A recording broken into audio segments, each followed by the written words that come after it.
Hey everybody, it's Jason Blaha here, and it's time for another reloading chat. And I know I haven't done any videos on this channel in a few months. A lot of people probably really don't understand why, and here's what it comes down to. When YouTube changed all their rules a few months ago, what basically happened is that smaller channels like mine got hit with strikes that we couldn't appeal. We got hit with strikes that we couldn't appeal. Because we're not bigger channels who have a representative, a person in contact with us over at YouTube that we can talk to and get this stuff turned around. So I got two different strikes for videos that I couldn't see that broke any of their rules, and I appealed them. They rejected my appeals. And what people need to understand, this is my smaller channel. I have a bigger channel, my fitness and lifting channel, which is my passion. Firearms are a passion of mine also, but that's actually how I make my living. And by YouTube doing that, basically me making gun videos at that point threatened my actual livelihood and how I actually make my living, right? And that's a problem, guys, because I couldn't use this platform to do that. And so I've been reluctant to make videos. Obviously, those strikes have faded, and you have to have 3 strikes usually before they terminate your channel, but I had acquired 2 strikes in a fairly short period of time. So people need to understand that from my perspective, I almost lost my income and source of livelihood just because I make gun videos here. And like I said, other videos that had gotten pulled down on bigger channels that they were terminated for, they got theirs overturned. They didn't overturn mine because I just don't have a big enough channel here. And again, it risked my entire account with them. And people say, what do you mean your livelihood? No, guys, I don't just make 10 or 20 grand on my other channel. I actually make a decent living off of that channel, and it's something I do every day and I'm passionate about. And I just didn't want to risk that. But I felt like I need to make some stuff here on this channel just to kind of express my opinion regarding these things. And what I wanted to talk about with you guys today is why I am opposed to background checks. And here's what it ultimately comes down to. It's not because there isn't some potential good to be made with background checks, right? We could argue eloquently that stopping criminals from getting guns is a good thing. Stopping violent criminals from getting weapons is a good thing for society. But here is the problem with that. We also have rights in this country. We have rights in this country. We have constitutionally guaranteed rights, and they're there for a reason also. And here's what you're having to weigh out. You're having to weigh out individual rights versus a perceived social good. Well, we could reasonably argue also that allowing people to get up and make disruptive, unpopular speech isn't good for society either, is it? Right? Was it good for society as a whole to let the KKK do a march down the street, or the Black Panthers, or any other hate group? No, it's not particularly good for a cohesive society, is it? But those are protected rights. Is it good for society that someone that we know is a pedophile, and all the evidence is there, seeing right there that if they're a pedophile, that they should get a trial, and we have to waste resources giving them a trial? Maybe we could argue that's not good for society, but we all have rights as citizens, right? We have a right to a trial by jury in this country. We have a right to free speech. We have these rights that are guaranteed to us as citizens. Well, that also includes the right to keep and bear arms. And nowhere in there does it say, unless the government just decides that you shouldn't have this right. It doesn't say that. That wasn't the intent. The intent was that every citizen should have the ability to, 1, defend themselves, and number 2, be a checks and balance against tyrannical government. That was the intent. When you start having the government have the ability to decide all of a sudden who can have weapons, well, there goes your checks and balances against tyrannical government. And here's the point that it comes down to. No one wants criminals and gang members and everyone else and murderers to get a hold of weapons, right? We don't want that. But what we're also talking about is, why are we restricting the rights of citizens, regular citizens, and putting extra roadblocks towards their basic constitutional rights to keep and bear arms because of a failure of the justice system? Because ultimately, the question I would ask is, if these people are so dangerous, if you know and you have a list of people, these are the people that are too dangerous because of our system has decided they're too dangerous to own firearms, Why aren't they in prison? Why aren't they in a mental institution? I mean, we give trillions of dollars in taxes to our government. They tax us, tax us, tax us. They collect trillions of dollars in taxes every year. Telling me we can't afford to put these dangerous people in prison? Because people will say, well, that might be unfair punishment. They only did this or that. They only get so many years. Well, who's talking about punishment? Are we talking about protecting society? Or are you talking about punishing people? If someone is rehabilitated and they're safe to turn out on the street, that's when you turn them out. Not about punishment. Prisons exist to protect society, right? The same reason people want background checks is to protect society. Are we doing background checks as a punishment? Or are you doing background checks to protect society? It would seem to me that prisons should be used to protect society. And that means you either try to rehabilitate someone, and if they are rehabilitated enough to be safely put out into public again, you put them into public. In which case, why are we stopping them from getting weapons? If they're rehabilitated, they're safe enough to put out on the street. Why are you stopping them from getting weapons then? Why are you stopping their constitutional right? Do we restrict their other rights, their right to free speech? Do we restrict their right to a trial by jury? No, they're allowed to get up and have free speech again. They're allowed to have a trial by jury next time they commit a crime. Well, they have their other constitutional rights. Well, why can't they own a weapon? Are they dangerous or not? If they're dangerous, why aren't they back in prison? And here's the other thing. Why are you blocking people who committed nonviolent crimes? Oh no, someone got caught with a narcotic or whatever felony drug thing you've charged them with, or some sort of white collar crime that was a felony. Telling me that person's dangerous? All right, they've been punished. You've put them through prison. You've given them their slap on the wrist. They've done their time. Are we saying they don't have rights anymore? They shouldn't have a right to be able to defend their life from an intruder, a burglar?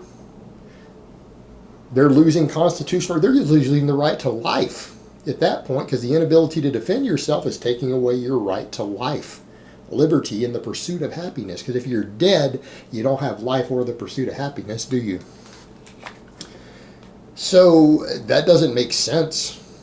This is a failure of the judicial system to put the dangerous people behind bars and separate them from society that is now being used as an excuse to infringe our rights. Well, there's a better solution than spending billions of dollars on background checks and having a whole system in place for it. Lock the dangerous people up, because they can still get guns anyways. They can get knives, they can get cars, they can get crowbars. Vehicle can do just as much damage, if not more, than a handgun. I mean, a vehicle driven into a crowd of people is more dangerous than a Glock 19. It'll cause more carnage. And if they're rehabilitated enough to release, it shouldn't be a problem anyways. And therein lies the problem. What other constitutional rights do we have a background check in place for? You know, we have this. We have the right to keep and bear arms. We put a whole background check in place that requires the FBI to be called every time any of us buy a new firearm. I've done it dozens of times. I've passed over 24 background checks in my life. Has to be done each time. All those tax dollars wasted, but yet people want to argue that you need not have an ID to vote. But for me to exercise another right, I don't only need an ID, I have to fill out a whole form and have the FBI give me permission. Well, why don't we do that sort of background check for a vote? That would sure deal with this voter fraud situation, wouldn't it? See the hypocrisy there? Why do we do it with one and not the other? Furthermore, if we just all of a sudden decide we can just arbitrarily take people's rights away, their constitutional rights, then we can decide at any point, because this is a slippery slope. We've done it with one. We have a precedent in place. We can just do it with any of them. We could just decide, well, they didn't pass a background check in time. Yes, we know there's due process. Yes, we know we're supposed to give someone a trial by a jury, but we felt he was guilty and we executed him before the background check came back saying that he had permission to a trial by jury in due process. That could just as easily be done. It would be the exact equivalent. Now people say, well, it's not killing people. Well, isn't it? If someone needs to go buy a firearm because they feel their life is in danger from a person, let's say they go and get a restraining order against someone. Let's say they go and get a restraining order against someone who they believe wants to harm them. They've called the police, they get a restraining order, they go to buy a gun, and the background check gets delayed 3 days or a week while they decide if they can have the gun, and then that person comes after them. Let's say it's a young woman with no ability to defend herself. Okay, sure, they could argue, well, that restraining order and the other assaults her ex might have would prevent him from buying a gun legally. Well, yeah, he can't get a gun legally, but she could get one illegally too, and if they both get in a shootout, she's still broken the law. But the other point is, what if a grown man comes at her with a knife? Well, while they're waiting on this background check, that is a death sentence. If she's got a psycho stalker guy who's stalking her with a history of violence and he gets a hold of a knife and catches her out on the street because he knows she can't have a handgun, or she's too young to get the handgun license in a state that requires it. How about here in Texas? She's 20 years old. She can't legally even get a handgun license to carry. She can't legally carry a gun. That's a death sentence. That's a death sentence if the person she put the restraining order on isn't immediately arrested and kept in jail until she can get a gun. See the problem there? It is a death sentence in some cases. All because we have this system in place that violates our basic rights. But we don't do it with any other right. Why not? How does this make any sense from a rights perspective? And again, my point being, we can do it with one right. Right there in the Bill of Rights, we can do it with the others, can't we? Well, you can't have your free speech till you pass your background check. You don't get your trial by jury until you pass the background check. Oh, well, it says right here, you have a medical marijuana card. Well, that means you can't own a handgun. Oh, we also decided that if you have a medical marijuana card, since we've already restricted one of your constitutional rights, we could just decide you're not entitled to a trial by a jury either, because you're a federal drug abuser. You abuse marijuana. A medical marijuana card, we have proof. It's just the same thing. There's no real difference. It's taking a constitutional right based upon something that the federal government has arbitrarily decided as part of your background check. And that's what people need to think about here. It's not about the fact that, well, maybe society is better as a result of it. It's a matter of we're just taking people's rights away that are guaranteed under law. And those rights are there for a reason. People understand why we have to have rights. If everyone agreed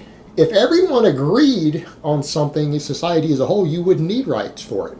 In other words, you don't need a right to free speech to protect popular speech. If you agree with 90% of the population, you don't need a right to free speech, do you?